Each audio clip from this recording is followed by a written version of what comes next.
amul frein Mayakor amul frein moo ngem boo amul zone li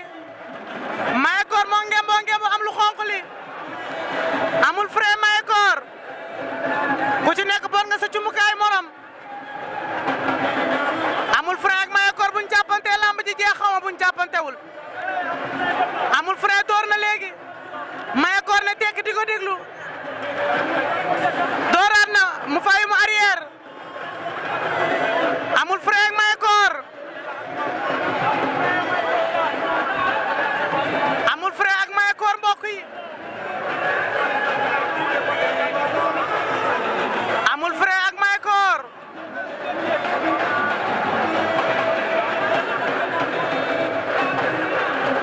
amul frein ak Mayakor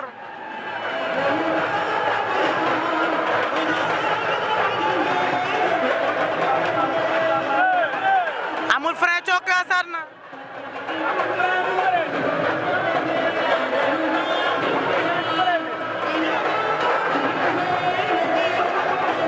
amul frein ak Mayakor amul frein seen càmmoñ Mayakor seen ndeyjoor bu ñu jàppante lamb ji jeexoon bu ñu jàppantewul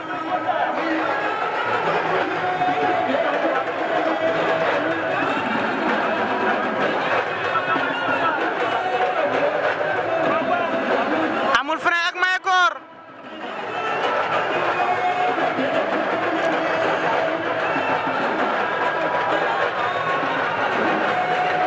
amul frein ak Mayakor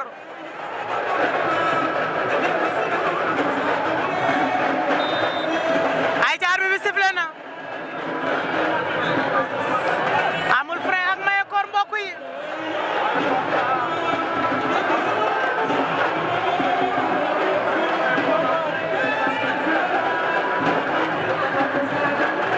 Mayakor won leen ginnaaw amul frein ngeen jàkkaar lool ay ca arbitre bi sifflé waat na amul frein delloo na mbum ca mboy gay ba ma ngay def ay déplacement di wër-wër loo taxaw na ñaari bër yaa ngi noonu amul frein jàpp bi la bañ Mayakor jàppante la bëgg amul frein ak Mayakor amul frein ak Mayakor amul frein door na léegi waaye dalul laaw la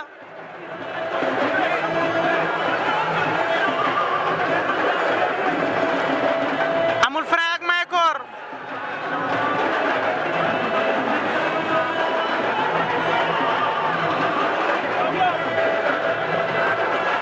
amul frein ak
amul frein Mayakor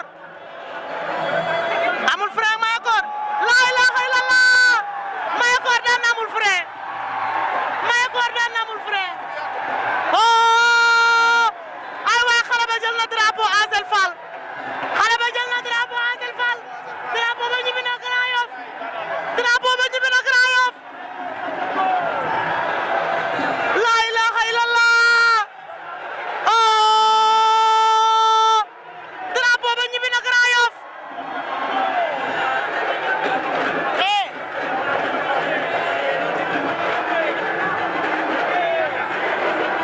jàmbaar nga waay jàmbaar nga c'est bon félicitations Mayakor waaw merci beaucoup nuyu nañ la waaw lii lañ bëggoon sunu borom su taal lañu may nañu ndam ñuy bëre doo drapeau Grand Yoff waxoon nañ ko Asel Fall ne ko sa drapeau bi sa drapeau la kay nga jàppale ñu ndax boo ñu jàppalewul dañ koy jël indiwaat la ko waaw te ñu ngi koy woo prochaine fois mu ñëw jàppale ko ñun ay doomu Grand Yoff lañ ay doomu Ngoundiane lañ di woo population Grand Yoff bi yëpp di leen sant di leen gërëm gis nañ taxawaay bi tey. mais ñëwul ñu ci bëre bi tuuti ñëwul ñu ci bëre bi. waaw bëre bi moom nii rek la mën a def xamante ne su ma jàppante ak moom day jeex. mais moom dafa indi woon xeex yow nga indi jàppante. waaw parce que dañ ma dalloo kenn xeexlewu ma man mënoon a door fii ba suba du ma ko door ndax bëgguma def erreur sama combat bi fii passé maa ñàkk loolooy sama première défaite bëre naa à peu près 15 ans sama défaite daaw la kon sant naa suñu borom ndaay doomu aadama laa doon daan waaw kon sant yàlla nii la mënoon demee ñu ciy sant suñu borom di sant waa Grand Yoff yëpp rawatina suma équipe bi ma nekk waa Perdien ñoom loo te Maxi Fourière caatu xaar yàlla waaw gars yi yëpp ak waa Tivaouane Peulh waaw ak Kosu Lamine waaw Junior ñu ngi sant gars yëpp di sant waa fans club Mayakor waa mafia 77 bi waaw nañu waajaat dañ koy lable rek caw sa xiir la waaw caw sa xiir man maay borom yet bi yet bi diw ma ko de moo tax man du ma dóor yet bi saa yu ñëwee damay lable noonu la mën a demee nag waaw sant nañ ñëpp maire monsieur le maire Mbaye Dione ñu ngi lay sant bu baax di la woo nga gën a jàppale ci ñun jàppaleel doomu Ngoundiane yi ñu mën a dabi seeni morom waaw manqué nañ jàppale nag surtout waa Ngoundiane waaw gars yi duñ leen di jàppale te autorité yi dañ leen a war a jàppale. est-ce que Mayakor dëkk na Grand Yoff di génn Grand Yoff. waaw man su ma demee Ngoundiane xanaa xew-xew am fa man sam papa mu ngi Grand Yoff man Grand Yoff laa Ngoundiane laa juddoo doomu Grand Yoff laa Nandi Fall mi bu muy bëre première combat ñoo ko contact kon ñoo sañ ci Grand Yoff mbooloo waaw man doomu Grand Yoff laa kenn mënu maa génnee Grand Yoff waaw surtout waa Grand Yoff mafia 77 bi ñooñu dañ ciy jàpp bu baax nañ ko gën a yaatal sant nañ leen bu baax a baax a baax a baax. ay ca jaajëf. waa jaajëf kontaan nañu.